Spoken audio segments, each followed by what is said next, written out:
بسم الله الرحمن الرحيم الحمد لله والصلاة والسلام على سيدنا رسول الله وعلى آله وصحبه ومن والاه وتبع هداه أما بعد السلام عليكم ورحمة الله تعالى وبركاته طبتم وطاب ممشاكم وتبوأتم من الجنة منزلا. Chers tous, la question qui nous a été proposée aujourd'hui, c'est celle de la spiritualité du jeûne, vous disais-je.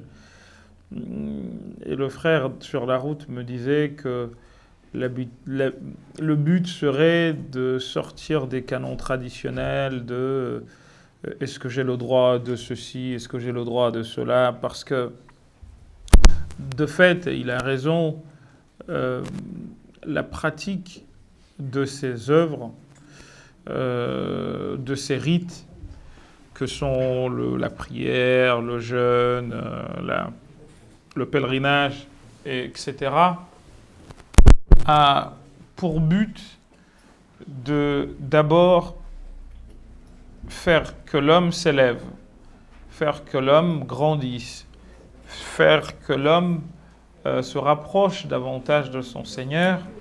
Et tout le reste, c'est une question de, comment vous dire ça, c'est de l'ornementation. En fait, on a souvent fait l'erreur de confondre le moyen avec le but. La prière, par exemple, c'est pas un moyen, c'est pas un but. Or, nous en avons fait un but. Le but de la prière, Dieu le donne dans Surat Taha lorsqu'il dit wa aqmis salata li dhikri. Fais la prière pour parler de moi. Or, on sait que parler de Dieu, ce n'est pas s'asseoir et dire Allah, Allah, Allah, comme certains le font, malheureusement, notamment se réclamant du soufisme. Mais parler de Dieu, c'est au fond être dans un état de manque de la divinité. Et c'est à ce moment-là que nous nous trouvons en train de parler de Dieu, exactement comme nous parlons, et le Coran le dit d'ailleurs, d'un parent que nous avons perdu à une occasion précise. C'est pour ça qu'on nous dit comme quand vous parlez de vos parents ou en mieux. Parce que le but, c'est que quand tu parles de ton père, tu ne t'assois pas et tu dis papa, papa, papa, papa, maman, maman, maman. Mais tu as un but. C'est que c'est à une occasion particulière, par exemple l'Aïd. Généralement, on a envie de câliner son père, de câliner sa mère, de câliner son enfant, etc. Et quand on se retrouve dans des instants de vide, eh bien, on a besoin de quelqu'un. On a besoin de quelque chose. On a besoin de parler. On a besoin de se confier. On a besoin de se livrer. Au fond, c'est à cela que servent ces pratiques. Sauf que malheureusement, nous les avons complètement détournés de ce but-là pour en faire autre chose. Et aujourd'hui, tu vois des gens qui s'intéressent davantage à la manière dont la ligne doit être faite que à ce pourquoi ils sont là. On va davantage s'intéresser à la forme en laissant de côté le fond. Or, en réalité, les formes peuvent être multiples. La prière de quelqu'un qui est malade vise la même personne que celle de quelqu'un qui est valide. En revanche, les formes ne sont pas les mêmes. Quand tu es dans ton lit et que tu pries du lit, tu n'es pas dans les mêmes postures que celui qui est valide et qui est debout. En revanche, l'objectif, lui, reste le même.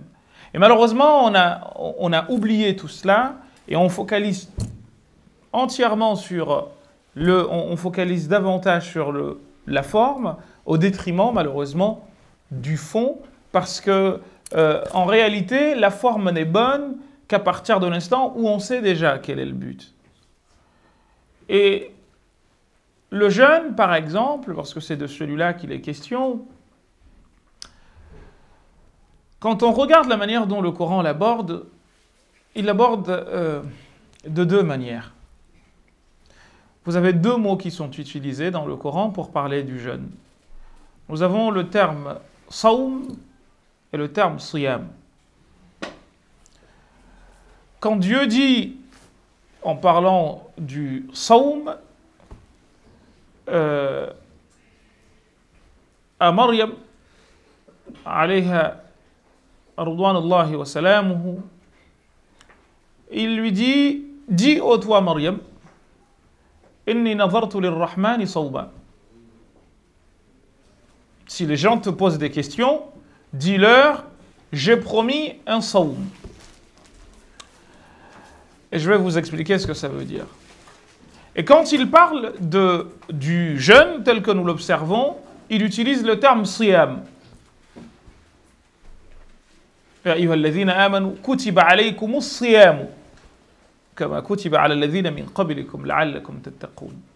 Donc nous avons une différence entre sawm et siyam. Et là-dessus, on voit que dans la sunna, cette différence n'est pas faite. On utilise variablement sawm et siyam sans problème. Par exemple, le hadith du prophète sallallahu alayhi wa sallam, Ya ma'ashara al-shabab, man istata'a minkum al-ba'ata falyatazawwaj fa innahu aghaddu lil-basari wa ahsanu lil-farji wa man lam yastata' fa alayhi bis-siyami fa innahu lahu wija'. Par exemple, as-sawmu junnah. Donc on a les deux qui sont utilisés invariablement, ou plutôt variablement. Dans le Coran, le choix est loin d'être anodin. Dans l'histoire de Maryam dont je vous ai parlé, Dieu utilise le terme sawm. Et le terme sawm a ceci de particulier qu'il vient de sama en arabe, qui signifie s'abstenir de. Sawmatin naqa, par exemple en arabe, c'est que le dromadaire ou le chameau s'est abstenu de manger, par exemple, ou de boire. Et avant, si vous lisez par exemple Qasas al-Anbiya de Abu al-Fada Ismaïl ibn Kathir, vous allez vous apercevoir que on nous parle d'un jeûne qui était celui de Banu Israël, les enfants d'Israël, dans lequel non seulement on ne devait pas manger, mais aussi et surtout on avait à observer un silence par rapport à la parole. Et c'est pour cette raison que quand elle dit « Inni nazartu lirrahmani sawma, falan ukallima al-yawma insiya ». Donc on appelle ça « atfu bayan », ce qui a une conjonction qui vient pour expliquer le sawm. J'ai promis un jeûne.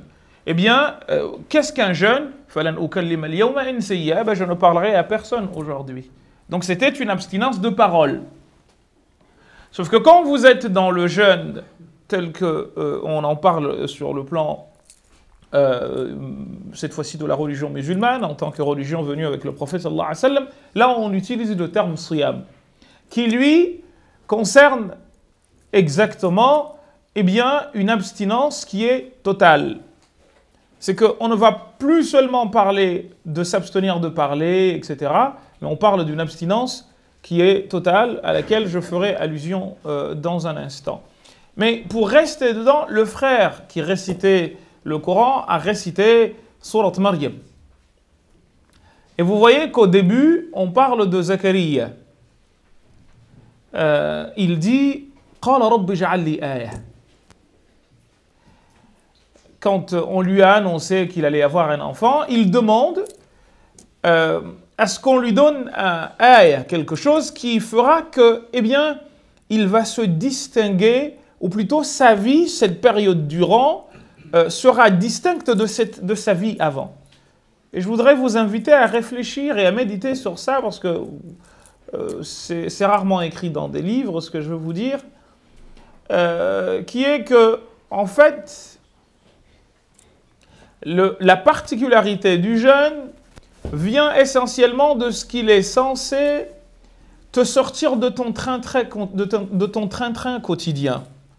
De la même manière, la prière est censée te sortir du train-train dans lequel tu te trouvais pour te remettre dans le bain de l'intimité d'Allah subhanahu wa ta'ala ou avec Dieu. Eh bien, de cette manière-là, Zacharia, qu'est-ce qu'il dit? Qala rabbi ja'al li ayah. Donne-moi un signe. C'est pas un signe comme on fait un signe à quelqu'un pour nous remarquer. Non. Quelque chose qui fera que je ne vivrai pas ce que je vis d'habitude. Et Dieu lui dit, قال آياتك ألا تكلم الناس ثلاث ليال سويا. Bien, ton signe à toi, donc ce qui fera qu'on va te couper de ton train-train quotidien, eh bien, c'est que tu ne parles à personne. ألا تكلم الناس ثلاث ليال سويا. 3 nuits. Et là, on voit quelque chose d'assez intéressant. C'est que par rapport à Maryam, Dieu a parlé de combien? A parlé de quoi? ألا تكلم الناس. Le verset, je vous l'ai cité tout à l'heure. Au sujet de Maryam, Dieu dit justement إني نظرت للرحمن صوما فلن أكلم اليوم إنسيا. Là, nous avons اليوم, c'est le jour. Et là, nous avons ثلاث ليال, 3 nuits. Quand vous prenez le schmilblick, vous unissez les deux, vous vous apercevez de ce que le jeûne, en principe, est censé être. Zacharia, c'est la nuit. Maryam, c'est le jour. On peut penser, il y a eu beaucoup de définitions, je ne rentrerai pas là-dessus, mais là-dedans, ce qui m'intéresse le plus ici, c'est de voir que les deux versets, au fond, au lieu de parler de choses différentes, sont en train de nous donner une image de ce que c'est que le jeûne, une image globale. Nuit et jour, eh bien, en fait, le jeûne te met dans un état, j'ai envie de dire, de sacralité, tout au long de la journée, qu'il s'agisse de la nuit ou du jour. C'est en tout cas ce qui nous concerne, nous, en tant que musulmans. Et par conséquent, tu es censé, ce mois durant, être dans un état qui n'est pas celui dans lequel tu es habituellement. D'où le fait que jeûner, chers amis, doit viser 4 objectifs. Ou plutôt à 4, je dirais, embarcations dans lesquelles la personne qui l'observe est censée embarquer. Les savants traditionnels parlaient de ce qu'ils appelaient al-munjiyat ou al-arba'a, les 4 choses qui te sauvent, qui sont, disait-il, constituées de peu de. Et ils disent, nous avons qillatul anam, wa qillatul ta'am, wa qillatul manam, wa qillatul kalam.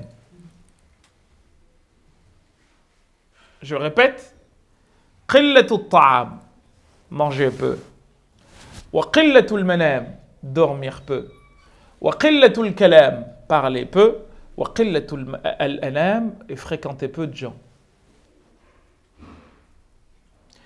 Quand vous regardez ces 4 choses, chers amis, vous allez vous apercevoir de ce que vise le jeûne. Parce que le jeûne, il les réalise, les 4. Et c'est la seule pratique, en réalité, puisqu'il est interdit de manger quand on fait la prière, quand on fait le hajj, par exemple, tu fais le tawaf, on ne mange pas, bref. Mais là, nous avons les 4 choses réunies en une pratique. Prenons-les les unes après les autres. Qillatul ta'am, manger peu. Malheureusement, ce n'est pas ce qui se passe chez nous. Au contraire, ce que nous faisons quand nous rompons le jeûne, c'est d'essayer de rattraper ce que nous avons raté. Et tu regardes la table, elle est pleine à craquer. Tu es même embarrassé. Par quoi vais-je attaquer? Et on se jette sur la nourriture comme des morphales. Et là, tu te dis, mais c'est pas ça le but. Le but, c'est d'arriver justement à qillatul ta'am. Manger peu. Il y avait une personne qui parlait du meilleur des régimes, il disait c'est MLM. Mange la moitié. Et au fond, manger la moitié, c'est même trop pour nous.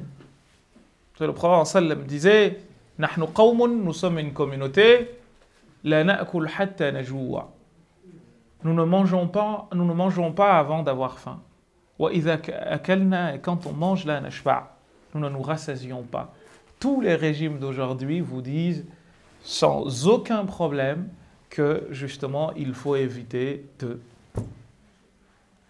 Donc, qillatul anam, qillatul ta'am, manger peu. Tout le monde connaît le hadith du prophète sallallahu alayhi wa sallam qui dit que ma mala ibn adam wa'an sharra min al-batn.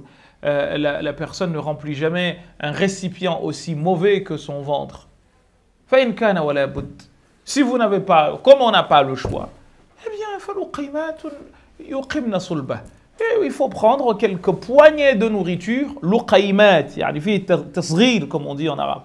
Il n'a pas dit luqma ou luqmat, luqaymat, des petites poignées, pas des poignées, non, petits, luqayma, tasghir, des petites poignées de nourriture. Et sinon, qu'est-ce que tu fais? Tu opères une division tripartite. Une partie pour la respiration, une partie pour la nourriture et une partie pour la boisson. Vous vous imaginez ce que c'est? Aujourd'hui, dans cette société de consommation, comment les gens sont, où on parle de problèmes d'obésité, de problèmes de je ne sais quoi, tout cela vient de ce que justement nous n'avons pas respecté. Qillatu at-ta'am. Ramadan, il vient, il te dit oh, rappelle-toi ta règle. C'est pour ça que tu as été créé.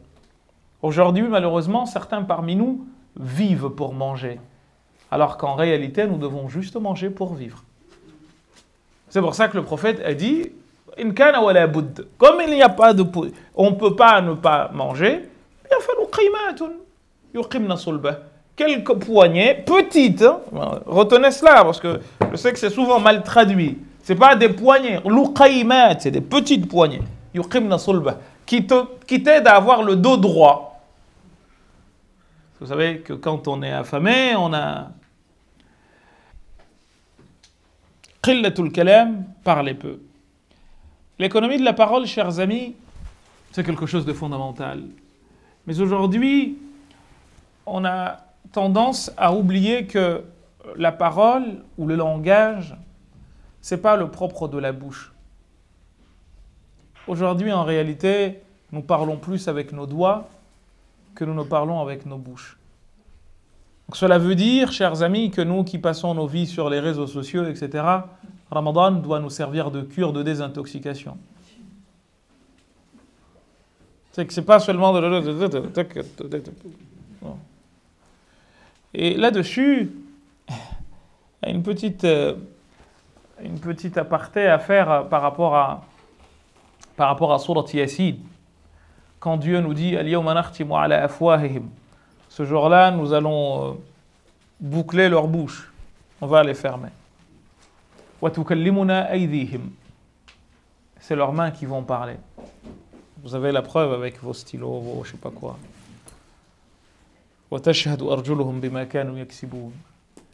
Ah, vous voyez qu'en fait, le qillatul kalam, c'est pas seulement la bouche. Mais dites-vous que vous allez faire taboula rasa. Yallah. Ceux qui sont accros à ces choses-là, qui se disent, tiens, stop. C'est un intermède, c'est une parenthèse, je me mets dedans et khalas. Le qillatul kalam, c'est pas seulement par la bouche. Ensuite, nous avons le qillatul anam. Et là, en réalité, celui-ci précède celui-là. Fréquentez peu les gens. Pourquoi? Pourquoi ce mois particulièrement? Parce que, d'abord, en vivant aux côtés des gens, on s'expose à, je dirais pas ce qu'on appelle tentation, mais plutôt à la provocation de ceci et cela. Or, tu es dans une période où tu es censé être entièrement voué à quelque chose, en l'occurrence à ton Seigneur et à ton jeûne.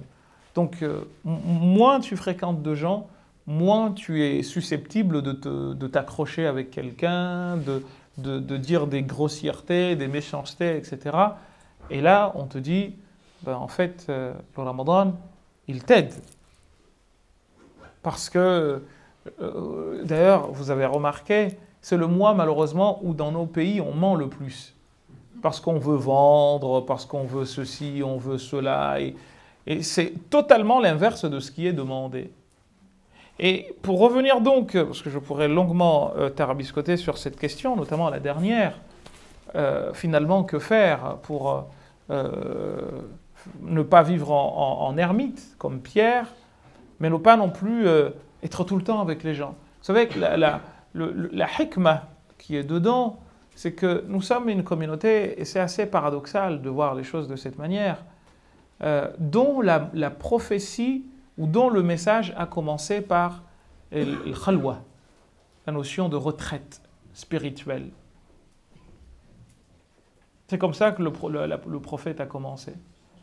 Or aujourd'hui, les fois où on se retrouve tout seul, sans femme, ni enfant, ni personne, pour méditer sur soi, c'est très rare en fait. Le jeûne, il est censé te donner cela. Et c'est pour ça qu'en réalité, Tarawih, la sunna du prophète sallallahu alayhi wa sallam, c'est qu'elle se fait à la maison. Le prophète, il l'a fait 3 fois. Et quand il a vu que les gens venaient en masse, il a arrêté pour pas que ça devienne une obligation. Et nous, malheureusement, on est à l'opposé, dans le sens où cette notion de méditation, se retrouver tout seul, s'asseoir, être seul. Vous savez que nous autres, en tant que chercheurs, le rêve d'un chercheur, c'est de se retrouver tout seul. C'est jouissif de pouvoir se dire, tiens, je suis tout seul. Et c'est au moment d'ailleurs, en tout cas me concernant, c'est quand les gens dorment que j'écris. La journée, j'arrive pas à travailler. Ma journée, c'est la nuit. Et la nuit, c'est ma journée. Parce que, notamment à partir de 4 heures du matin, où tu as eu un vent frais, etc., pour faire du par cœur, pour ceux qui font les examens, c'est un très très bon moment. Où tu as tous les sens qui sont en éveil et tu te dis que dans cette situation, tu as la rencontre de ton Seigneur. C'est pour ça qu'on nous a parlé de Jawful Layl, le ventre, le creux de la nuit, à un moment où les gens dorment. Le hadith de Abdullah ibn Salam, que Muslim et d'autres recueillent, nous dit que le prophète sallallahu alayhi wa sallam, un des tout premiers sermons qu'il va faire, si ce n'est le premier à Médine, c'est Ifshu salam wa at'imu at-ta'am wa sallu al-layla wa an-nasu niyam. Prier la nuit à un moment où les gens sont en train de dormir. Tadkhuluna al-jannata bi salam.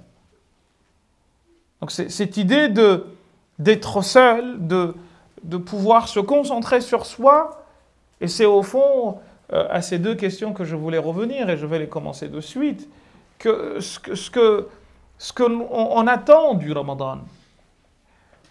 Souvent les gens nous disent, oui mais comment accueillir le mois de Ramadan, et du coup on nous donne des recettes, on nous donne je ne sais quoi.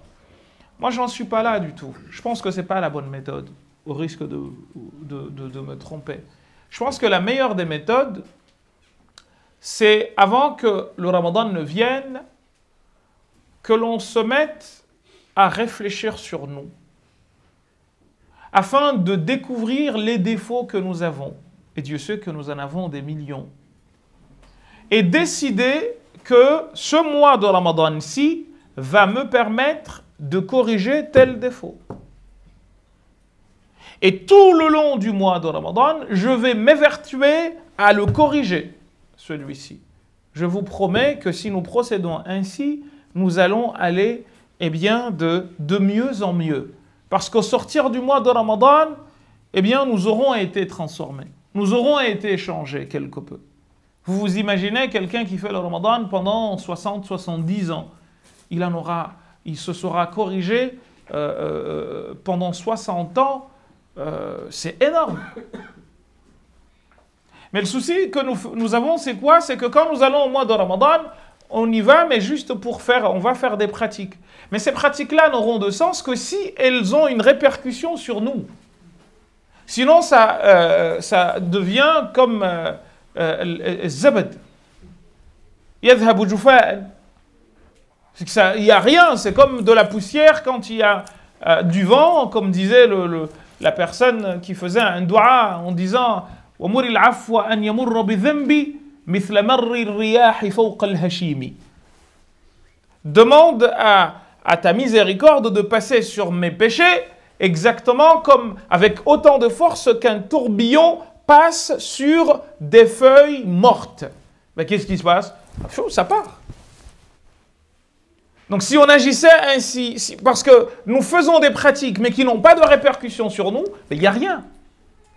Mais pour que cela se fasse, il faut nécessairement que nous soyons regardés et que nous ayons décidé que ce mois-ci, cette année-ci, je vais appuyer sur le bouton X. J'ai un défaut de parler beaucoup. Eh bien, je vais m'inscrire dans Qillatul Kalam. Et le mois de Ramadan doit m'aider à en finir avec. Je fume. Le mois de Ramadan doit m'aider à... Je fais je ne sais quoi. Ça, il faut vraiment y aller avec des objectifs à atteindre par rapport à nous. Et de cette manière, le jeûne va laisser des traces. Et c'est pour ça que le prophète sallallahu alayhi wa sallam disait « Man sama Ramadan imanan wa ihtisaban ». L'ihtisab, c'est le besoin que nous avons d'avoir des récompenses. Mais au-delà de cela, c'est le besoin que nous devons avoir de changement en nous. Parce que, vous savez, Al-Mutasawwif disait qu'il y a 3 étapes dans le chemin qui mène à Dieu. Nous avons un chemin qui est celui du débroussaillage. C'est quoi ça? C'est que je dois d'abord me rendre au propre. Ils ont appelé cela « at-takhalli ». C'est que tu te débarrasses des mauvaises choses. Et au moment où tu te débarrasses des mauvaises choses, en lieu et place de celles-ci, s'installent les bonnes. Ce qu'ils ont appelé at-tahalli. Et une fois que tu es dans cette situation d'at-tahalli, ben, qu'est-ce qui se passe? Ben, les lumières de Dieu rejaillissent sur toi. Ce qu'ils ont appelé at-tajalli. Donc finalement, quand nous jeûnons, quand nous allons à la rencontre du mois de Ramadan, allons-y avec cette idée-là. L'idée que j'y vais pour être changé. J'y vais pour être changé. Et d'ailleurs, les hadiths du prophète, quand on ne les prend pas au pied de la lettre, ben on comprend que c'est un mois de transformation. Parce qu'on nous dit quoi? On nous dit par exemple que le mois de Ramadan, dans un hadith, il est divisé en 3 parties. La première partie, c'est une partie de miséricorde, la première dizaine. أولها رحمة وأوسطها مغفرة. Deuxième dizaine, c'est le pardon. وآخرها عتق من النار. Et la dernière dizaine, c'est un éloignement définitif de l'enfer. لكن كيف يحصل هذا? Comment on a cela? بتغيير عميق دقيق يقع فيك. C'est par une transformation profonde et réelle qui a lieu en toi. Sinon, pourquoi on te parle de première dizaine de miséricorde, dizaine de pardon et dizaine d'éloignement définitif de l'enfer? C'est des choses qui ont lieu en toi. Mais cela ne pourra se faire que si tu es véritablement conscient de tes défauts, afin d'aller à la rencontre de Docteur Ramadan avec l'idée que celui-ci te guérisse. Sauf qu'avant d'aller à la rencontre du médecin, celui-ci, avant de te faire un diagnostic quelconque, il fait ce qu'on appelle des tahalil, des analyses. Yalla, tini bi kada, ad-dam, ramène-moi le sang, ramène-moi telle chose, il te donne le médicament. Et bien, tant que nous n'avons pas fait, avant d'aller à la rencontre de Docteur Ramadan, tant que nous n'avons pas fait cette analyse-là, ça ne sert à rien. Parce que nous n'allons pas pouvoir savoir, même si un changement a lieu, nous n'allons pas pouvoir l'identifier. Donc le mois de Ramadan, chers amis, après les 4 embarcations dont je vous ai parlé, c'est un mois qui, sur le plan spirituel, répond à 2 exigences, vous disais-je. La première, c'est une exigence de liberté. La seconde est une exigence d'humanité. En réalité, le jeûne, quelqu'un qui ne sait pas c'est quoi être libre, le Ramadan le lui apprend. Parce qu'être libre, c'est d'abord être capable de se dire non à soi-même. C'est être capable de voir et faire semblant de ne pas voir. Ah, c'est très important. Je vois, il y a de l'argent là, mais je ne le prends pas. Parce qu'il n'est pas à moi. Il y a à manger là, mais je ne prends pas. Pourquoi? Ce n'est pas à moi. Ça, c'est dans le cas où ce n'est pas à toi. C'est déjà faire preuve de liberté. Mais qu'en est-il de celui dont c'est la propriété? Je suis propriétaire de ça, mais je ne le fais pas, je ne le consomme pas. Et pourtant, dans mon fort intérieur, je voudrais. Mais je me dis non. Vous savez ce qui se passe? Je ne sais pas si ça vous est déjà arrivé, mais ayez envie de vous gratter une fois et dites-vous, je ne me gratte pas. Et vous allez voir combien tout notre cerveau va se déconnecter du reste pour se concentrer sur le besoin de se gratter. Et quand vous arrivez à ne pas céder, vous savez par quel moyen? Par l'oubli. Et vous vous rendez compte que finalement, ce n'était pas aussi important que ça de se gratter. Ça n'aurait rien changé à ta vie. Mais c'est comme ça que nous sommes. Nous sommes des machines productrices d'envie. Et tu passes d'une envie à une autre. Ça ne s'arrête jamais. Eh bien, le Ramadan, il vient, il te dit, mais non, en fait, tu es quelqu'un de plus fort que les envies. Il veut, tu ne veux pas. Il veut, tu ne veux pas. Il y avait un cheikh, on faisait nos études, on nous avait raconté l'histoire d'un monsieur qui a fait travailler son cœur pendant je ne sais plus combien d'années. Et il en est venu à la conclusion suivante, et j'ai trouvé très très belle la phrase. Il a dit, j'ai fait travailler mon cœur en lui désobéissant, à chaque fois. Et je lui ai tellement désobéi qu'à la fin, il a fini par perdre espoir que je lui obéisse un jour. Et il a cessé de demander. Et lui, il a dit, après avoir fait cela, j'ai voulu le provoquer. Je lui ai dit, allez, aie envie. Et il a refusé. Alors en arabe, il a fait un poème, il a dit, une phrase très belle, un jeu de mots, il a dit, ashtahi an ashtahi fatashtahi nafsi fa'asiyaha fa'abat an tashtahi. Il dit, j'ai envie d'avoir envie pour désobéir à mon cœur, mais il a compris que je ne lui donnerai rien et il ne demande plus rien. وَالنَّفْسُ كَالطِّفْلِ, disait Al-Busayri. L'âme, le cœur, c'est comme un enfant. Si tu ne le sevres pas, il continuera. Si tu ne fais pas le sevrage, il continuera à demander. Je me rappelle, j'avais une cousine, il y a longtemps. Non, peut-être qu'elle va voir cette vidéo, elle va rigoler, je ne citerai pas son nom. Elle a arrêté trop tard le tété. Et je me rappelle que la tata, elle prenait du fiel et il le mettait autour de Fadi, autour du téton pour pas qu'elle vienne.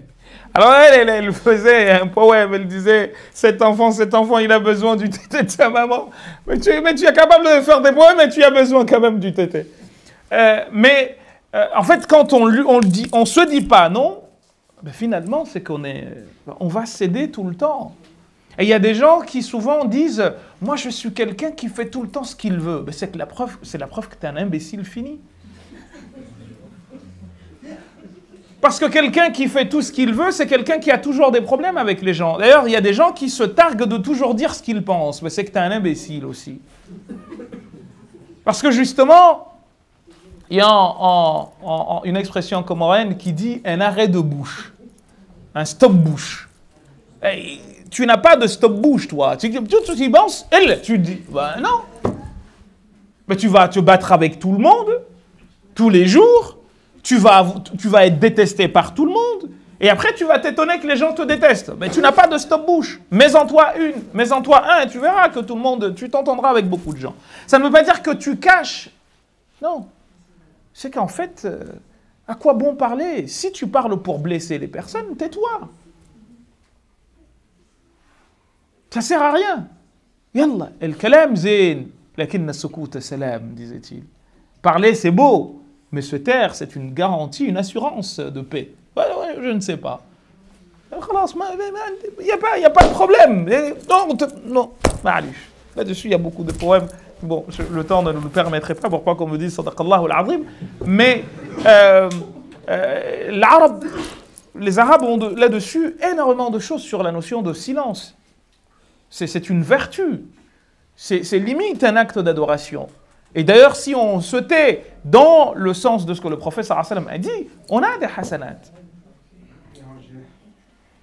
Et vous voyez que quand on regarde la bouche, de tous les organes visibles, apparents de l'homme, il n'y a pas un organe qui a été autant protégé que la langue.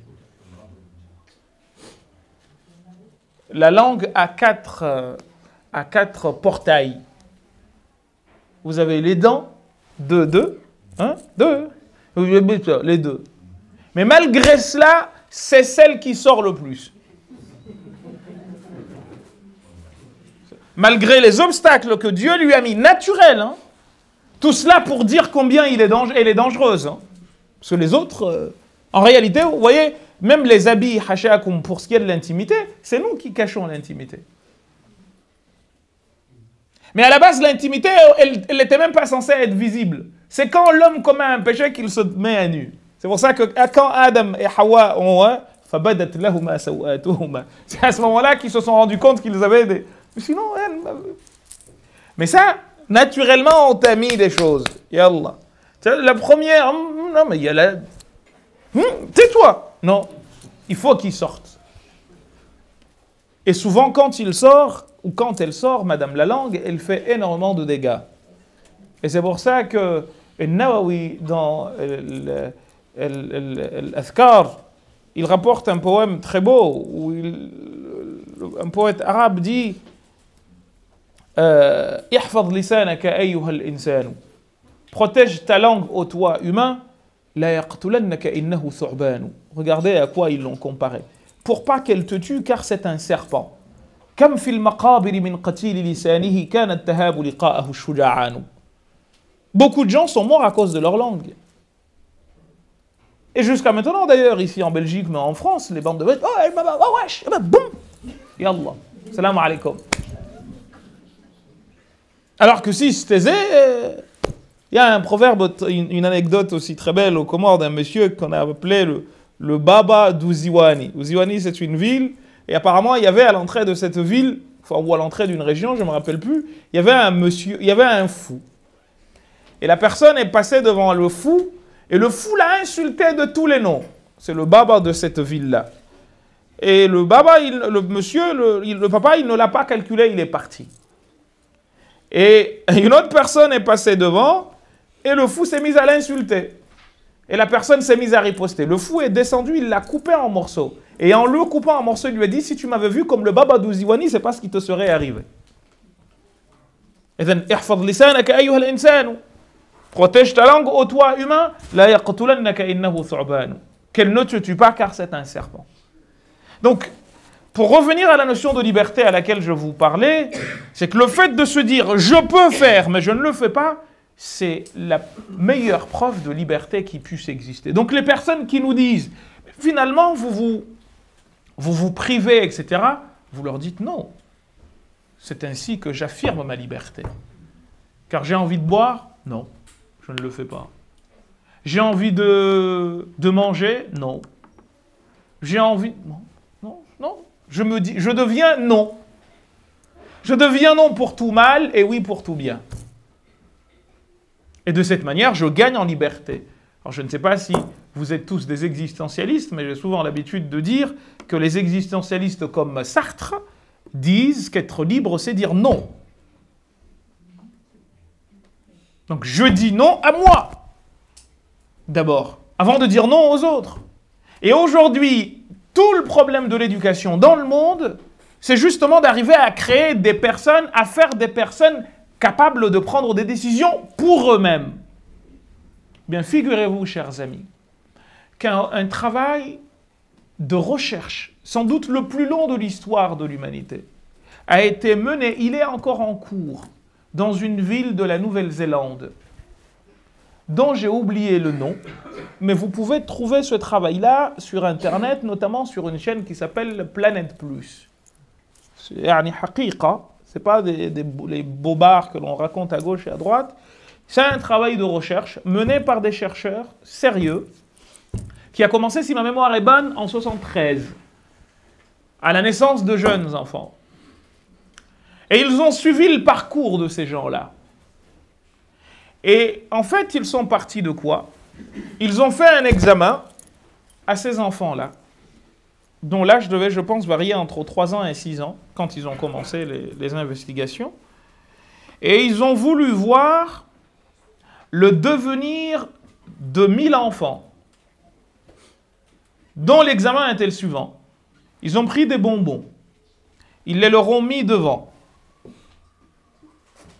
Ils ont dit, celui parmi vous qui arrivera à ne pas prendre les bonbons qu'on lui a mis devant, il en aura le double plus tard. Après, on va lui donner le double. Mais figurez-vous ce qui s'est passé.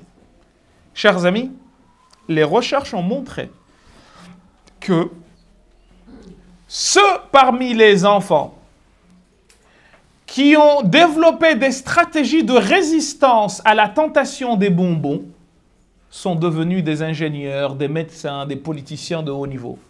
Et ceux qui ont cédé ont fini en prison, drogués, etc.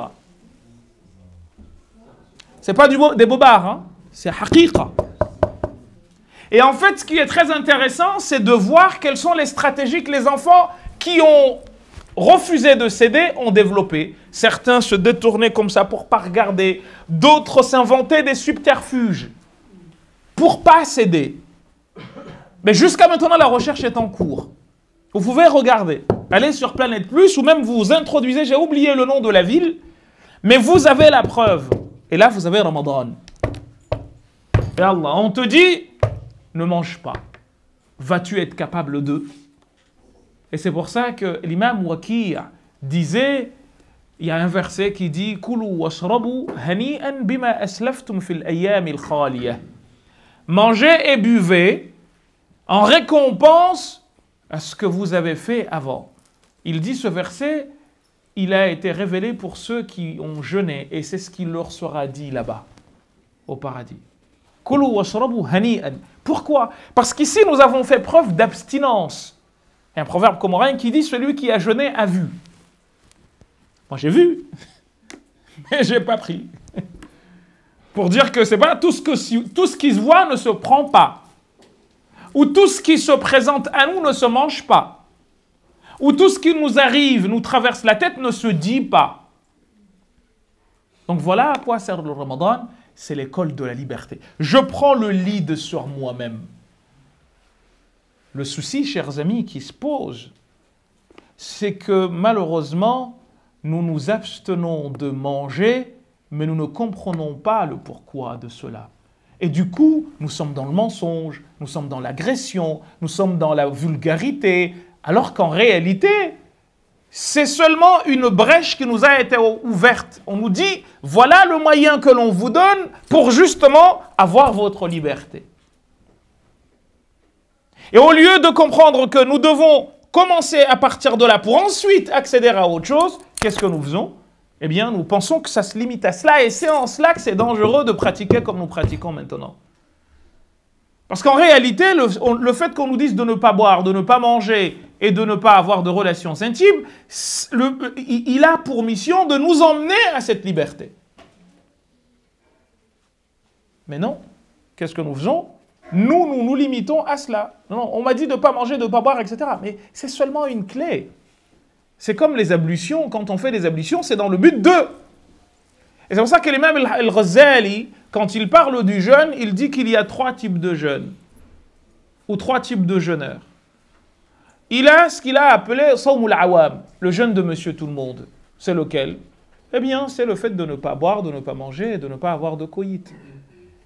Il a ce qu'il a appelé Sawm al-Khusous, ou al-Khawas, le jeûne des particuliers, de la crème. C'est lequel? Il dit, c'est le fait de ne pas commettre de péché. Donc là, On serait en effet, on aura compris que nous avons ouvert la porte de la liberté, nous nous embarquons dedans et le but c'est justement d'arriver à faire en sorte que, eh bien, je fasse table rase des péchés. Donc je gagne en liberté. Et il dit enfin, le jeûne de la crème de la crème. Eh bien, c'est lequel? Eh bien, cela, on a atteint le maximum, le Saint Graal, c'est d'arriver à un niveau de piété tel que la mauvaise idée peut être considérée comme un péché. Le simple fait de mal penser est pour eux un péché. Vous voyez les strates, les niveaux que l'on franchit. Donc le but, encore une fois, ce n'est pas seulement de se limiter à ça. Donc comprenons que le Ramadan, c'est une école de liberté. Celui qui a envie, par exemple, on voit des gens qui veulent faire des régimes, mais qui n'y arrivent pas. Bah tiens, voilà la clé. Salam alaikum. Vas-y, tu veux un bismillah. Mais attention, le soir venu, ne mange pas comme un éléphant. Comprends que c'est une main tendue qui t'a été tendue. Non. Tu veux rattraper tout ce que tu n'as pas mangé en 24 heures. On a le mouchkil. C'est là où il y a le problème. Vous vous imaginez, Wallah al-Azim, si nous étions vraiment en phase avec ces réalités-là, vous pensez franchement que nous aurions le gâchis du mois de Ramadan. Le gâchis, c'est par millions. C'est par millions que les denrées alimentaires se jettent dans les pays arabo-musulmans. Une catastrophe. Et du coup, l'esprit du jeûne n'a même pas été compris.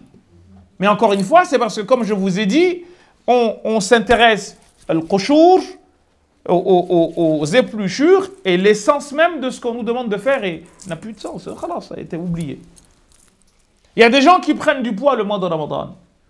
Alors qu'en principe, tout le monde devrait maigrir et devenir comme une aiguille à la fin de 30 jours. Mais nous grossissons. Parce qu'il faut que... Mais non, en fait, on t'a demandé de manger une fois. Pas une fois pour rattraper... Non, juste une fois.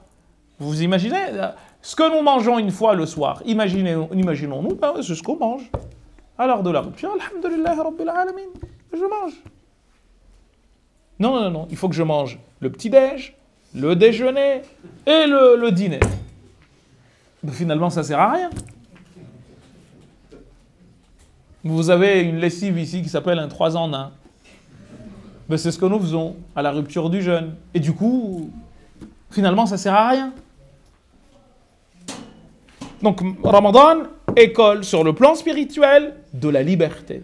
Et deuxième école, ou deuxième point important, c'est celui de l'humanité, vous disais-je. Pourquoi nous demande-t-on de jeûner aussi? On nous demande de jeûner pour apprendre à se mettre dans la peau de celui qui, au quotidien, n'a pas à manger. Et Dieu sait qu'il y en a plusieurs. Il y a des millions de personnes dans le monde. Je citerai un de nos pays d'origine, le Yémen.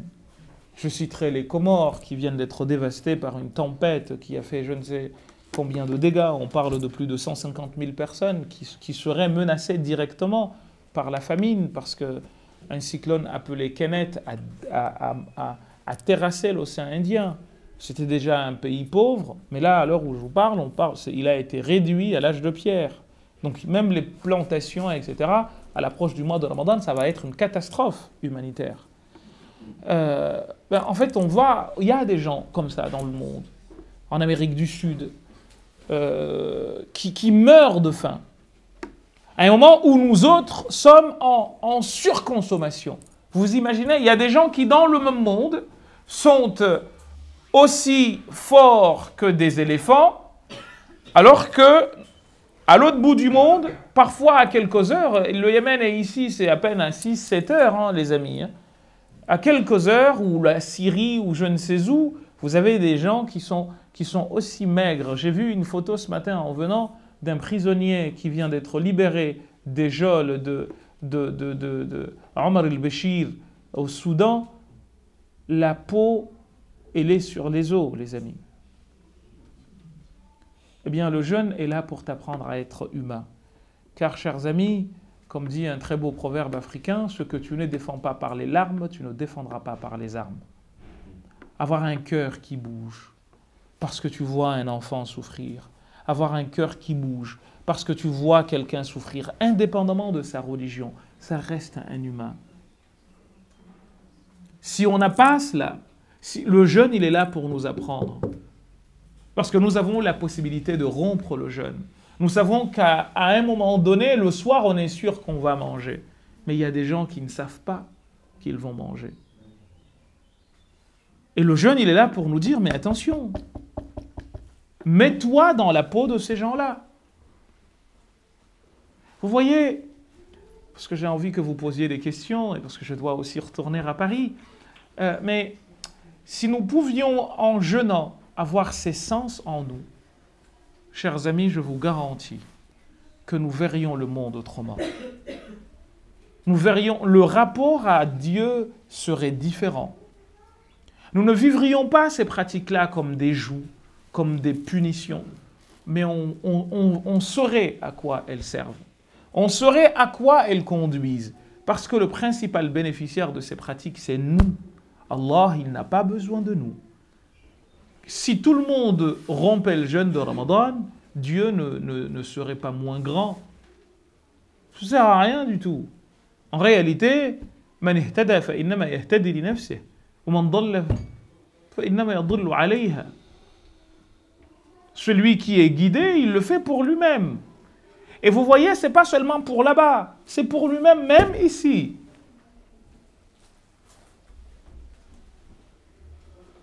Alors, naturellement, on parlera de la lecture du Coran, etc.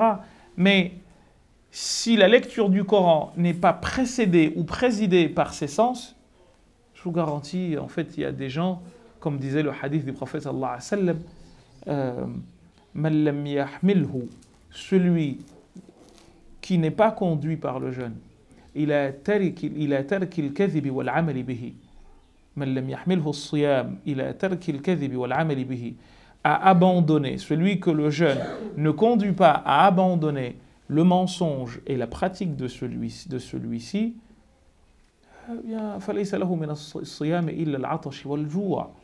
il n'a rien d'autre du jeûne que la soif et la faim. Rappelez-vous ces hadiths-là. Quand Allah subhanahu wa ta'ala nous dit par rapport au jeûne, as-sawmu li wa ana ajzi bih, le jeûne est à moi et c'est moi qui le récompense. Pourquoi? Parce qu'il dit taraka abdi ta'amahu wa sharabahu li ajli.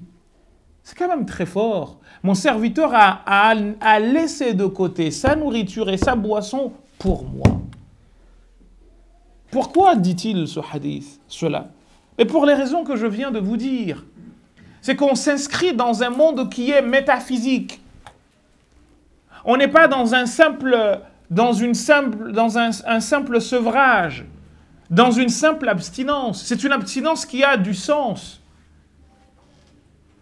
Eh bien là, tu as فَالصَّوْمُ لِي وَأَنَا أَجِيبُ.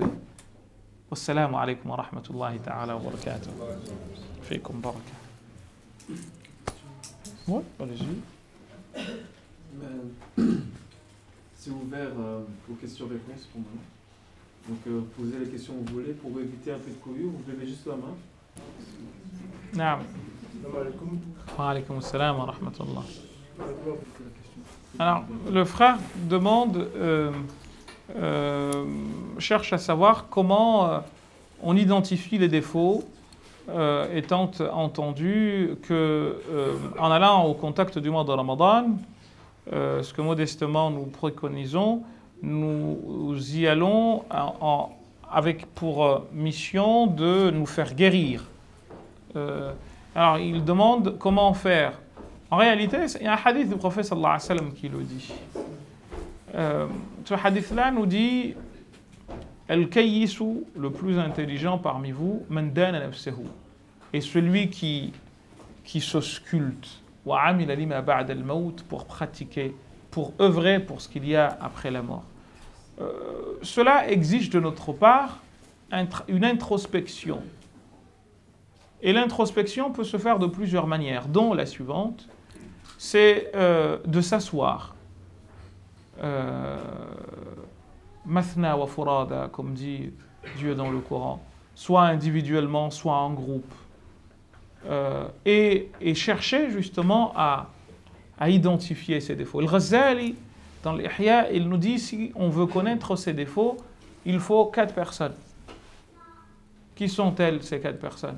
Il dit, la première personne, Sheikhun Murabbi, c'est un éducateur qui va être à tes côtés, en qui on a confiance, qui va nous orienter de par l'expérience qui est la sienne dans la vie, dans la recherche de nos défauts, et qui va nous les montrer, et qui va nous les dire, même quand on ne les lui demande pas. Deuxième personne, al-akh as-sadouq, un ami véridique, qui ne va pas être celui qui te dit d'aller à la boîte de nuit, ou je ne sais où, mais plutôt quelqu'un qui sera là pour te dire, tiens, ça c'est pas bien, telle chose. Et en réalité, vous avez remarqué que celui qui vit seul finit toujours mal. Un proverbe comorien qui dit, qui mange seul meurt seul. Quand on n'arrive pas à vivre, avoir un ami.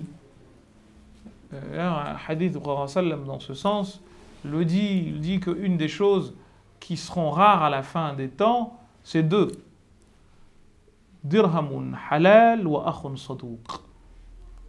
Un dirham halal et un ami véridique, qui n'est pas dans le mujamala, qui ne va pas, comment dire, te couvrir de je ne sais quoi, mais qui te dit la vérité.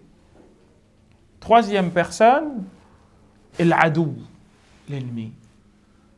En réalité, il n'y a rien de plus intéressant et de plus utile qu'un ennemi.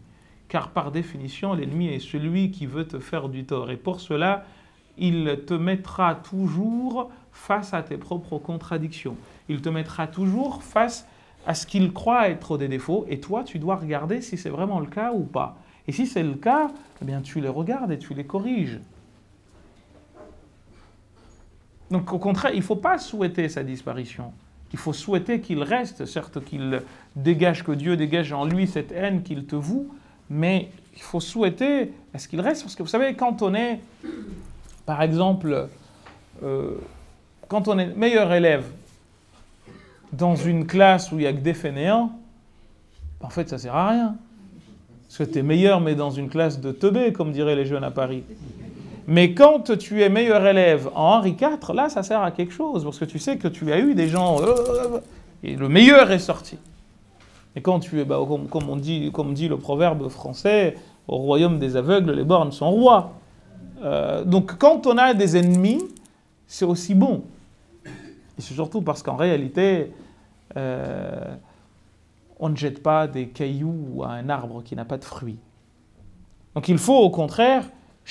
il faut tenir compte de cela. Et Shafi'i disait, mieux vaut avoir un ennemi intelligent qu'un ami idiot. Parce qu'un ami idiot, il te sert à quoi? Il t'entretient dans la bêtise. Au lieu de te tirer vers le haut, il te... Masha'Allah, bravo alaik. Ben non. Et vous savez, une des raisons pour laquelle les dictateurs finissent mal, c'est qu'ils se débarrassent de toute personne capable de leur dire non. Et au fond, les personnes qui sont autour d'eux, sont des gens qui sont des Ben Oui. Ibn Oui Oui. En fait, Ben Oui Oui, c'est l'arabe. Hein? Ibn Oui Oui Oui Oui. Naam, naam, naam. Et là, il n'y a plus personne pour lui dire c'est pas bon ce que tu fais, c'est ceci et cela. Donc, al-sinatul a'adi, les langues des ennemis, c'est quelque chose de très important. Et enfin, dit-il, faire en sorte que l'on entende ce que les gens disent. C'est-à-dire quoi? Il dit, quand tu fréquentes les gens et que tu les entends dire que ah bah telle chose c'est mauvais, tu dois tout faire pour ne jamais être dans cette situation dont tout le monde se méfiera. Et là, nous avons les 4 voies par lesquelles on reconnaît ses défauts. Moi, je rajouterais une 5e, c'est l'intimité avec soi-même. Parce que Dieu nous dit dans Surat al-Qiyamah et dans d'autres, Surat al-Qiyamah ou Surat al-Insan, Inna al-insana, l'homme, ala nafsihi basira. L'homme, il se connaît, lui. Walau alqa ma'adhira. Quand bien même il se il se trouve des excuses, mais il se connaît. Ala nafsihi basira. Tu sais qui tu es. Chacun de nous peut jouer des rôles, hein, et combien joue des rôles en s'inventant des vies. Moi je, salam, sois modeste. Il n'y a rien de mieux, mais il y en a qui s'inventent des vies. Moi je suis comme si, je suis comme ça. En réalité, chacun de nous sait qui il est, vraiment. Faut pas se mentir. Et là, ça nous invite à la modestie. Ça nous invite à nous regarder davantage que nous ne le faisons. Ça nous prive même, on devient même limite naïf, dans le sens où on se dit, mais l'autre est peut-être mauvais, mais moi je suis plus mauvais que lui. Finalement, si chacun de nous se regarde, mais on se rend compte qu'on est des abalissa, des iblis en puissance. Tellement nous sommes remplis de ruses, nous sommes remplis de... faut arrêter, il faut être dur avec soi. L'alim, al-haqiqi, le vrai savant, c'est celui qui est très tolérant avec les gens et très dur avec soi. Sauf qu'aujourd'hui, c'est l'inverse. Il y a des gens qui rendent la vie invivable aux autres et qui se permettent, masha'Allah alayhim. Ils mènent la belle vie derrière, mais par contre, devant les autres, salam. Et de toute façon, vous voyez, les histoires commencent à sortir, on sait qui est-ce qui a fait quoi. Avec Cheikh Google, Allah yahfadhu, tout cela, tout se dévoile. On est dans Yawm al-Ard avant l'heure. Le dua disait Allahumma asturna fawqa al-ardi wa tahta al-ardi wa yawm al-ardi ilayk. On est aujourd'hui Yawm al-Ard alayk, on est déjà dans Yawm al-Ard. Yawm tubla as-sara'ir. Tout est elle, bismillah. Donc finalement, si on est honnête avec soi-même, il est très facile de s'asseoir et de découvrir les défauts. Mais pour finir sur votre question, chers frères, il faut éviter de vouloir tout embrasser. Parce qu'un autre adage français dit « qui trop embrasse, mal étreint ». Hein? Si tu veux tout faire d'un coup, tu n'y arriveras pas. Il faut commencer par petit. J'identifie, j'y vais mollo. En fait, si on enseignait tout au CP, personne ne resterait à l'école. Par contre, on y va mollo, petit à petit. Je commence méthodiquement. C'est quoi, pour moi, le pire des défauts que j'ai? Je commence avec celui-là. Et vous allez voir que le dernier, celui dont on se rend compte le plus difficilement, c'est l'orgueil. Celui-là, chacun de nous dirait, moi je ne le suis pas, moi. Alors qu'en réalité, comme disait Al-Ghazali et d'autres, l'orgueil est plus caché que et l'orgueil est plus caché en nous qu'une fourmi noire dans une nuit, dans une grotte noire, dans une nuit noirissime qui est traversée par une tempête ou je ne sais quoi, l'a trouvé, il faut se réveiller tôt. Et chacun de nous se dit, et pourtant le prophète sallallahu alayhi wa sallam nous a dit, la yadkhulul jannata, il ne rentrera pas au paradis. Man kana fi qalbihi mithqalu dharratin. Subhanallah al-azim. Celui dans le cœur de qui il y aura l'équivalent de je ne sais, 1 gramme, 1 sur je ne sais pas combien de milliers de grammes d'orgueil. Il n'entrera pas au paradis.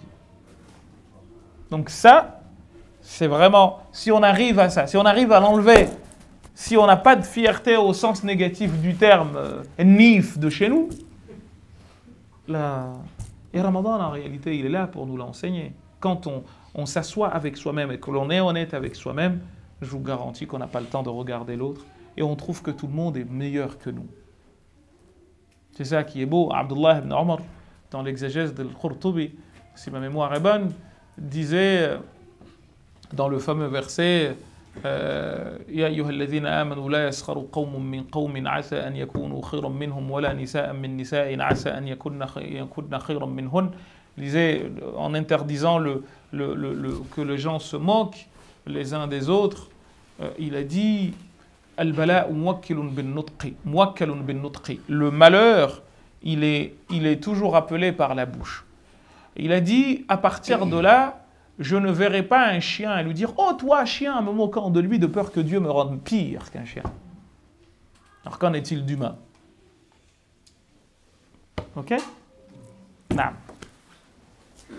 Alors, la question était de savoir justement comment nous devions agir par rapport comment vous dire, à l'évolution qui doit être la nôtre, sur la remise en cause de soi, sur le regard que nous portons par exemple sur des savants, etc., notamment dans des situations où ces derniers sont la plupart du temps contrôlés, etc., etc. Donc la question était de savoir justement, enfin la demande plutôt, plus qu'une question, a été que on dise un mot de cette situation de « Inna Allah la yughayyiru ma biqawmin hatta yughayyiru ma bi anfusihim » que le sort d'un peuple ne change jamais tant que celui-ci ne s'est pas pris en main. Moi, je pense que, en abondant dans votre sens, mais en reprécisant la question, plutôt la demande, c'est qu'il faut sortir de l'idée qu'il va y avoir un réveil collectif. En réalité, chaque humain parmi nous, il est déjà double. Nous avons un combat interne à mener. Vous savez, il y a le verset où Dieu dit « Wa khalaqnakum azwaja » et souvent les gens disent, les mufassiroun disent, on vous a créé en mâle et femelle. Moi, j'irais même plus loin. Nous sommes deux. Tout à l'heure, je vous disais que les existentialistes disent qu'être libre, c'est dire non, mais d'autres, comme un philosophe de chez vous, qui s'appelait Lacordaire, si ma mémoire est bonne, disait que même celui qui dit non, il a celui en lui qui aurait pu dire oui et qui l'a maté. Donc c'est un combat de tous les instants de soi contre soi, ou d'une partie de soi contre une autre partie de soi. Et là, on nous apprend justement en islam la notion d'individu. Dans le Coran, l'idée de groupe est secondaire, mais c'est d'abord un message adressé à l'individu. وَلَا تَزِرُ وَازِرَةٌ وِزْرَ أُخْرَى. Nul n'aura à répondre des torts des autres. C'est d'abord une question d'individu. Je disais dernièrement dans une conférence que nous avons souvent tendance à insulter les périodes, les époques. Ah ben, c'est une période de débauche. Non, les périodes sont faites par des hommes. Le temps, il est le même. Je pense qu'en Belgique, depuis que le monde existe, il fait ce temps-là. Par contre, il y a eu des gens qui, à un moment donné, ont fait de ce pays quelque chose. Et nous, notre devoir, c'est de faire de ce pays ce que nous pouvons. De toute façon, le temps, il est toujours à l'image de ceux qui le constituent. Mais il n'y a pas de mauvais et de bon temps en soi. C'est plutôt les gens qui habitent les temps. Quand on entend parler de Salaf Salih, on pense que c'est seulement les périodes. Non, c'est les hommes qui vivaient ces périodes.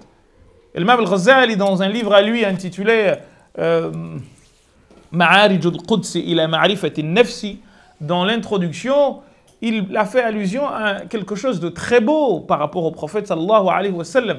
Il a dit que d'habitude, un ange ne se voit pas à l'œil nu, par un humain normal. Mais il s'est passé que les compagnons du prophète sallallahu alayhi wa sallam ont vu Jibril. Alors il explique cela. Il dit « In'akasat anwaru nubuwati alayhim fa asbahu yarawna ma la yura bil ayni » Les lumières de la prophétie ont rejailli sur les compagnons et ils se sont retrouvés à voir ce qu'un œil ne voit pas. Ce qui veut dire quoi? Ce qui veut dire, pour continuer dans notre raisonnement, que, en fait, les temps deviennent bons par les gens qui les habitent. Et ils deviennent mauvais par les gens qui les habitent. Mais on ne dira pas que la Belgique est mauvaise, ou la France est mauvaise, ou le Maroc est mauvais, ou je ne sais quoi. Non, c'est les gens, ou le siècle untel est bon, et non, c'est ceux qui l'habitent qui constituent cela. Et de ce point de vue, je vous disais-je, la notion d'individu est centrale. Il faut que nous cultivions notre indépendance, vous disais-je tout à l'heure. que chacun de nous se dise responsable. Or, malheureusement, dans nos familles, le mari n'est pas responsable quand ça tourne au vinaigre, la femme n'est pas responsable, les enfants non plus, personne n'est responsable de rien du tout, surtout nous musulmans, notamment ici en Occident, c'est toujours la faute des autres et jamais de la nôtre. Une victimisation à outrance, on nous aime pas, on nous fait ci, mais toi, c'est quoi ton rôle en fait? Toi, tu es le petit méchant, le petit gentil, comment dire, Princesse Sarah dans le dessin animé? Toi, tu n'as rien fait, tout va bien, etc. On te martyrise. Non, il faut sortir de cela. Il faut sortir de la posture de la victime pour être dans la posture d'un acteur qui propose quelque chose. Mais malheureusement, on est loin de cela. Parce qu'il y a des gens dont le discours est d'aider les gens à rester dans cette victimisation. On vous aime. Et le problème, c'est que il faut bien comprendre que ceux qui tiennent un discours comme ce que nous disons là, vous et moi, ils ne sont pas écoutés, parce que par définition, c'est un discours qui dérange. On n'a pas l'habitude de nous dire, finalement, non, les gens qui viennent nous dire, oh non, les Belges, c'est des salauds, hachakum, passez-moi l'expression, ils sont mauvais, etc.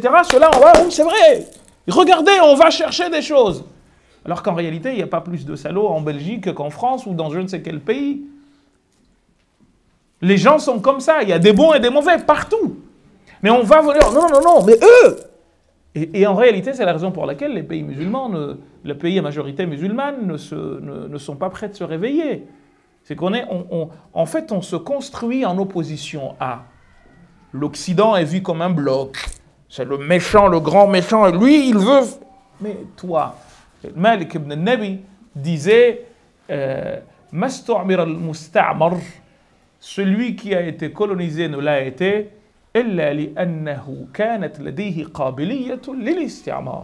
c'est qu'il avait une prédisposition à être colonisé.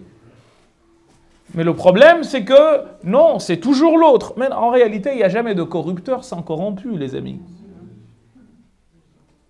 Si Iblis existe, c'est parce qu'on lui cède.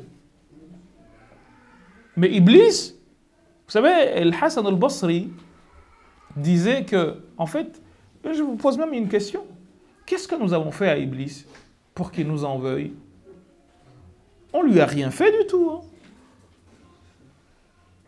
On lui a rien fait. Iblis, c'est notre existence qui l'embête. Mais nous ne faisons pas le poids face à Iblis. En réalité, c'est lui qui nous en veut, non pas parce que nous lui avons fait quelque chose, mais parce que notre existence le dérange. Et c'est en cela qu'il est hasoud. Il est envieux. Et Nawawi dans Riyad al-Salihin définissait le hasad. Et il disait Huwa an tatamanna zawal an-ni'mati min akhik wa anta ala yaqin bi annaha lan tasil ilayk. Le fait, la notion de jalousie, disait Nawawi, c'est le fait que tu souhaites la disparition d'une bonne chose de chez ton frère, même si tu sais qu'elle ne va pas t'arriver. Mais Iblis, il s'est dit, mais celui-là, là, on lui a confié telle chose. Non, ana khayrun minhu. C'est tout. Je suis mieux que lui. Hein. Pourquoi lui et pas moi? Et à partir de là, il a dit quoi? La urwiyannahum ajma'in. Je vais tous les perdre. En réalité, on ne fait pas le poids.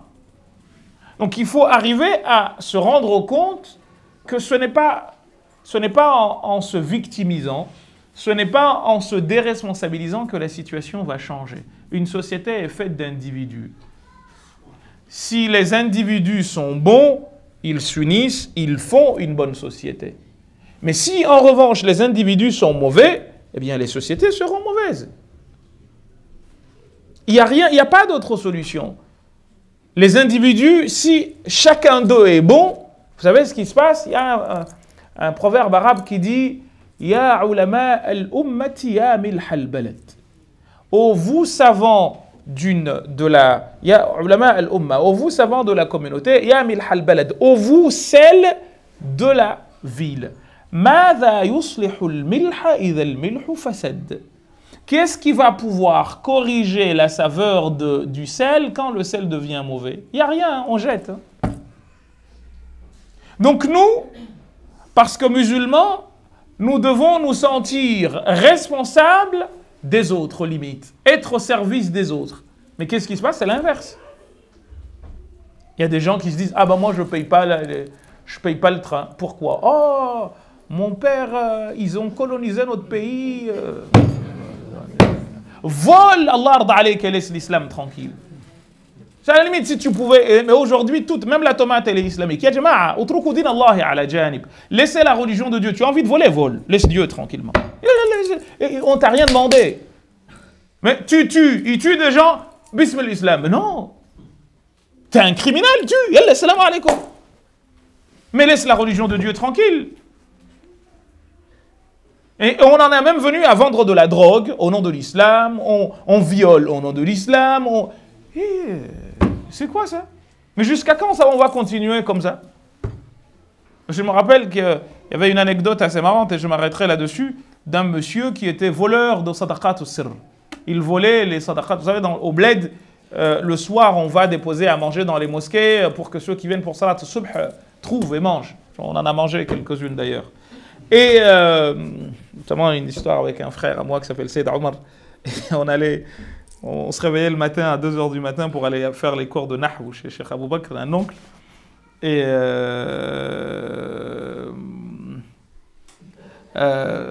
ce qu'on faisait, c'est que ce jour-là, Cheikh Omar, il est en France.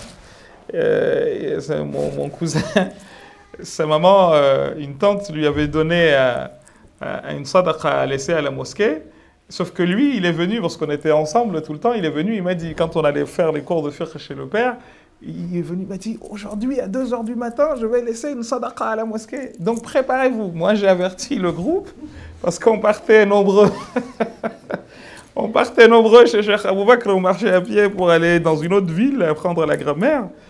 Et il est venu, sauf qu'il est venu pas, il a fait exprès le malin, il a mis, c'est un pain comme ça traditionnel qu'on appelle le goud-goud.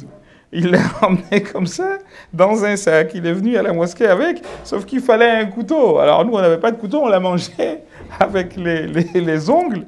Et on était complètement cuits, parce que il y a trop d'huile et trop de sucre. Et on a bu de l'eau, les gens sont venus, ils n'ont pas trouvé sadaqa. Mais bon, nous, on allait faire la prière de subh, donc je pense que c'est passé. Mais... Et on a dit à la maman, après, 20 ans après, on lui a dit, tu sais que tel jour, c'est nous qui avons mangé. Mais bon... Ala Ayen, le monsieur, il allait dans les mosquées, il volait le sadaqat sirr. Et ce jour-là, d'ailleurs, on l'a mangé dans la mosquée, parce qu'il l'a déposé dans la mosquée. Donc, c'est parce qu'on était debout, donc pas des gens qui n'allaient pas à la mosquée à 2h, 4h du matin. Et du coup, le monsieur, quand il trouvait à manger dans le mihrab, il s'asseyait et il chantait d'abord. Il avait un rituel, il disait... Ana abdun min ibadillah, je suis un des serviteurs de Dieu, fi baytin min buyutillah, dans une de ces maisons, amama rizqillah, devant la subsistance que Dieu m'a donnée, il prenait, il s'en allait. Et il ne faisait pas la prière. Alors, les gens venaient, ils constataient qu'il y avait des assiettes vides. Ils se doutaient bien qu'il y avait à manger, mais il y avait rien. Alors ce jour-là, il y en a un qui a décidé que, bon, celui-là, il faut qu'on lui règle son compte. Alors il est parti dans le mihrab. Comme lui, il avait un détecteur de sadaqat au sirr, un mouchard spécial sadaqat au sirr, le monsieur lui aussi a su, ou peut-être que c'est dans sa famille qu'ils allaient le faire, il est parti se cacher dans le mihrab et on est venu déposer sadaqat au sirr et il est venu avec un gros bâton, comme celui de khatib le jour du vendredi. Le monsieur est venu, donc il se penche et il lit son rituel. Ana abdun min ibadillah, je suis un des serviteurs de Dieu, fi baytin min buyutillah, dans une des maisons de Dieu, amam rizqillah, devant la pitance de Dieu. Donc il prend pour se lever et l'autre il lui tombe dessus, il lui donne un gros coup et lui dit wa hadha adabullah. Et ça c'est la plus. Puisque tu attribues tout à Dieu, bah aussi c'est son châtiment et comme ça tu vas plus revenir. Naam.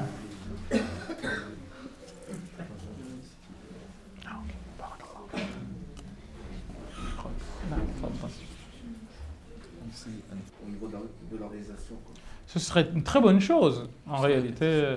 La question, le frère propose que dans les mosquées, par exemple, comme on lit le Coran entièrement, que l'on sache quel chapitre et à quel hizb, par exemple, on en est, parce qu'il y a 60 hizb et que par jour on est censé en lire 2,5 pour pouvoir finir le 27. D'ailleurs, je ne sais pas pourquoi le 27, c'est une histoire abracadabrantesque que nous nous sommes inventés, mais bon, why not, dirais-je. Mais ce serait pas mal, dit-il, que nous sachions, avant d'aller à la mosquée, que l'on va lire tel chapitre, et que, eh bien, nous travaillons dans ce sens pour, n'est-ce pas, pouvoir aller de l'avant et se dire qu'en allant à la mosquée, eh bien, je sais que les chapitres que je vais entendre, je vais pouvoir les méditer, etc. C'est une très bonne idée. Encore faut-il que les gens suivent. Le problème que nous avons, encore une fois, c'est que nous lisons le Coran juste pour le lire. Il y a des gens qui, oh, moi j'ai fini le Coran, ils disent, j'ai fini le Coran, mais ils n'en ont rien compris du tout. Alors qu'en réalité, ce livre a été révélé pour être lu et compris. Et nous nous contentons seulement de lire le Coran comme un acte d'adoration. Alors qu'en réalité, le Coran est un livre, c'est un message, khitab, c'est un discours qui est destiné à celui qui ne comprend pas. C'est comme s'il était sourd, aveugle et muet. On te parle, tu ne sais pas. Et nous sommes, nous, musulmans, la communauté qui comprend le plus mal son livre. Je pourrais dire que plus de 90% des musulmans du monde ne connaissent rien au Coran. Par contre, ils le lisent. Je me rappelle que dans mon mémoire de maîtrise, quand ça s'appelait maîtrise, hein, nous sommes d'un autre temps, c'était sur l'œuvre le cours de linguistique générale de Ferdinand de Saussure, et il s'intitulait la binarité dans l'œuvre de Saussure. Et j'avais abordé cette question de savoir finalement, et le directeur avait trouvé très intéressante la question, c'est de finalement dire si quelque part tous les musulmans ne parlent pas arabe, dans la mesure où la prière elle se fait en arabe, etc. Et la réponse, parce que lui, quand j'ai posé la question, il m'a dit mais c'est très intéressant. Je lui ai dit mais non, ils ne parlent pas arabe du tout. Les gens comprennent walou de ce qu'ils lisent, même ceux qui sont comment dire, de langue maternelle arabe. Nous travaillons très peu cette histoire de méditation, alors que le but du Coran, c'est « Afala yatadabbarouna al-Qur'an wa laqad yassarna al-Qur'an lidh-dhikri fahal min muddakir » Cette notion de réveil, de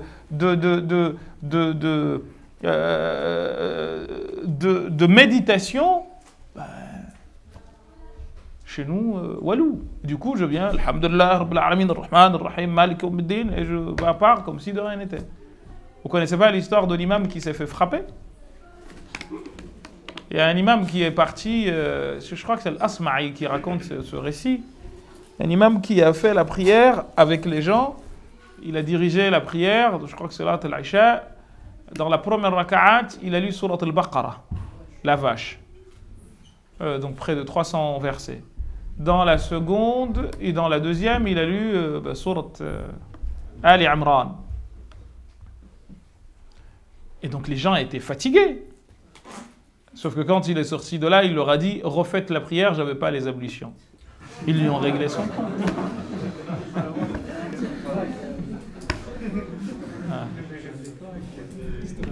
Et le manque de respect, par définition, c'est pas quelque chose de bon en islam. C'est pas... Pareil, c'est aussi une chose que nous devons apprendre, hein. Apprendre à écouter l'autre même quand on diverge avec lui. Quand je regarde le Coran, je suis marqué par beaucoup de choses, notamment une en particulier, c'est la liberté de ton que le Coran accorde à l'autre, plus que personne, plus qu'aucun système au monde. Mais malheureusement, nous l'avons compris à l'envers. Ça fait vraiment mal. Moi, j'en pleure personnellement, ça me traumatise. Quand vous regardez l'échange de Dieu avec le diable, pour moi, il n'y a pas plus beau au monde. Il n'y a pas plus grande marque de liberté que ce que Dieu a accordé à Iblis. N'oublions pas que Dieu a créé le démon. C'est lui qui a créé Iblis. Et quand Iblis désobéit, Dieu ne lui jette pas la foudre, ne lui lance pas la foudre directement, mais il lui demande de s'expliquer. Vous vous rendez compte de ce que c'est? Qui est le parent qui, quand son enfant fait une bêtise, lui demande pourquoi il l'a faite? Personne. On le corrige. Mais Allah lui dit, non. Qu'est-ce qui t'a empêché de te prosterner devant ce que j'ai créé? Et Iblis, il est convaincu de cette bonté divine, et il va dans le but de convaincre Dieu de sa bêtise à lui. Mais il lui parle, Ana khayrun minhu. Tu t'es trompé, et moi je suis mieux que lui. Et il développe, tu l'as créé à partir de terre et moi de feu. Et malheureusement, cela, regardez les dictateurs, ou même chez nous, on fait tout pour que la partie adverse ne soit pas entendue. Alors que dans le Coran, vous avez des paroles de mécréance, hein, je pèse bien mes mots, des paroles de mécréance que Dieu a rapportées dans le Coran. Pharaon a dit qu'il était Dieu. Ana rabbukumul a'la, je suis votre Dieu suprême. C'est dangereux ça. Quand tu dis ça, en dehors du Coran, on devient mécréant. Mais pour l'honnêteté intellectuelle, pour la liberté de ton et d'expression, tu as des hasanat. Pour avoir dit une parole de mécréance. Mais qui s'inscrit dans quoi? Qui s'inscrit dans le fait que quand tu débats avec quelqu'un, tu dois être honnête avec lui. Tu ne dois pas déformer ses propos. Tu les rapportes tels quels et après tu les dézingues. Mais quand tu rapportes, tu ne coupes pas. Tu dis entièrement. Mais nous sommes loin de cela. Donc se mettre debout, arrêter quelqu'un qui est en train de parler pour faire du bruit, c'est qu'en fait tu manques d'arguments. C'est argument contre argument. C'est pour ça que le Coran n'a pas peur de ramener Inna Allah la yastahi an yadriba mathalan ma ba'uda. Dieu n'a pas honte de citer, dit-il dans le Coran, de donner l'exemple d'une mouche. Il n'y a aucun problème. Ou d'un moustique, il n'y a aucun problème. Pourquoi? Parce qu'il sait la complexité qui est dedans. Donc il va vous dire, créez-en une pour voir. Mais nous, non, on ne veut pas entendre l'autre. Pourquoi? Parce qu'on est en manque d'arguments. Et quand on manque d'arguments, soit on insulte, soit on frappe. Et quand on est sûr, vous savez, l'injure, c'est l'argument du fainéant, c'est l'argument de l'idiot. Mais quand tu as des arguments, c'est pour ça qu'on apprend aux enfants à parler. Khitab, le discours, comment pouvoir parler, comment faire en sorte que l'autre nous comprenne. C'est le devoir de tout un chacun. Donc quand on manque d'arguments, qu'est-ce qu'on fait? On insulte, on fait preuve de violence. Donc non, c'est un manque de respect. Au moins, tu peux ne pas être d'accord avec, c'est ton droit, mais tu peux le dire. Vous savez, dans Surat Taha, Dieu dit à Moussa et Haroun, idhaba ila fir'auna innahu tagha. Allez voir Pharaon car il a outrepassé les limites. Faqula lahu qawlan layyinan.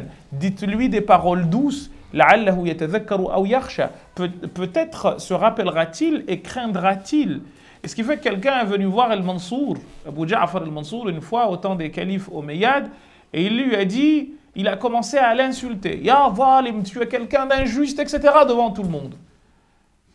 Et lui, c'est tu, il l'a entendu. Quand il a fini, il lui a dit, Inna Allah ba'atha khayran minka ila sharrin minni. Dieu a envoyé mieux que toi, Moussa et Haroun, à pire que moi, Pharaon, et lui a dit, فَقُولَ لَهُ قَوْلًا لَيِّنًا لَعَلَّهُ يَتَذَكَّرُ أَوْ يَخْشَى.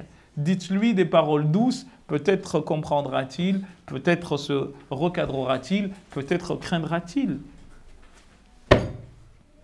Ok? Naam. Alors, la sœur pose la question de savoir, enfin, c'est la question, c'est tout le long de notre propos, c'est vrai, c'est qu'on doit se réformer, ce qui veut dire on doit s'éduquer. Et elle dit à juste titre que n'est-ce pas ça le problème? C'est en effet le problème, et ça restera le problème de tous les temps, tant que, aussi longtemps qu'il y aura des hommes, il y aura une lutte permanente entre le bien et le mal. Et il faudra tout le temps, la tazalu ta'ifatun min ummati, dit le prophète sallallahu alayhi wa sallam, il y aura toujours dans ma communauté des gens qui seront qa'imun ala al-haqqi, qui vont, comment dire, rester fermes sur la vérité, et qui vont essayer de la défendre ou ce qu'ils pensent être la vérité. Et donc cette notion d'éducation, elle est permanente. On doit permanemment se réformer, parce qu'on est perfectible à souhait. Et de parler ainsi, chères sœurs, le but, c'est de justement nous aider à nous éduquer. Sauf que pour nous réformer, il faut déjà que nous arrivions à identifier nos défauts. Vous savez, quand on connaît pas, on ne sait pas de quelle maladie on souffre, on ne peut pas avoir de remède. Si on ne se reconnaît pas malade, on ne peut pas aller voir le toubib. Les maladies qui avancent et dont on n'est pas au courant, souvent elles nous emportent parce qu'on n'en était pas au courant. Donc on doit permanemment faire ce diagnostic. Et c'est pour ça que le hadith dit « Al-kayyisu man dana nafsah ». C'est celui qui fait ce travail. On peut procéder à ce qu'on appelle un aphorisme. On se donne des objectifs dans la journée. Et à la fin de la journée, quand on passe au lit, eh bien on regarde qu'est-ce qu'on a pu faire et qu'est-ce qu'on n'a pas pu faire. Qu'est-ce qu'on a pu réaliser, où est-ce qu'on a réussi et où est-ce qu'on a échoué. Je pense que si on procède de cette manière, on irait bien loin. Mais autrefois, dans un livre qui s'appelle Ta'alim al-Muta'allim, il est rapporté un très beau propos qui dit « Man laysa lahu wirdun fahuwa qird ». Celui qui n'a pas de programme, c'est un singe. Parce que tu te lèves le matin et tu dors, mais tu n'as rien. Tu t'es levé pourquoi?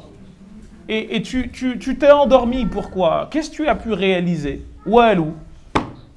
Tu t'es levé, tu as mangé, hachak, tu es parti aux toilettes, et bon, ben là le chien il le fait aussi.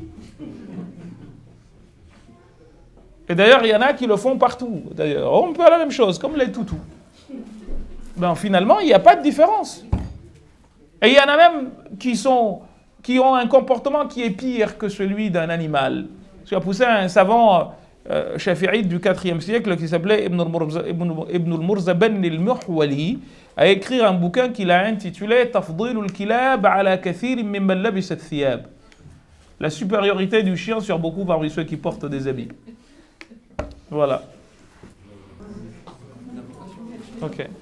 اللهم اقسم لنا من خشيتك ما تحول به بيننا وبين معاصيك ومن طاعتك ما تبلغنا به جنتك ومن اليقين ما تهون به علينا مصائب الدنيا ومتعنا اللهم بأسماعنا وأبصارنا وقواتنا أبدا ما أحييتنا واجعله الوارث منا واجعل ثأرنا على من ظلمنا وانصرنا على من عادانا ولا تجعل مصيبتنا في ديننا ولا تجعل الدنيا أكبر همنا ولا إلى النار مصيرنا ولا تسلط علينا بذنوبنا من لا يخافك فينا ولا يرحمنا اللهم أرنا الحق حقا وارزقنا اتباعه وأرنا الباطل باطلا وارزقنا اجتنابه اللهم يا مقلب القلوب ثبت قلوبنا على دينك اللهم يا مقلب القلوب ثبت قلوبنا على دينك اللهم يا مقلب القلوب ثبت قلوبنا على دينك اللهم يا مصرف القلوب صرف قلوبنا إلى دينك اللهم يا محول الأحوال حول حالنا إلى أحسن حال اللهم يا محول الأحوال حول حالنا إلى أحسن حال اللهم يا محول الأحوال حول حالنا إلى أحسن حال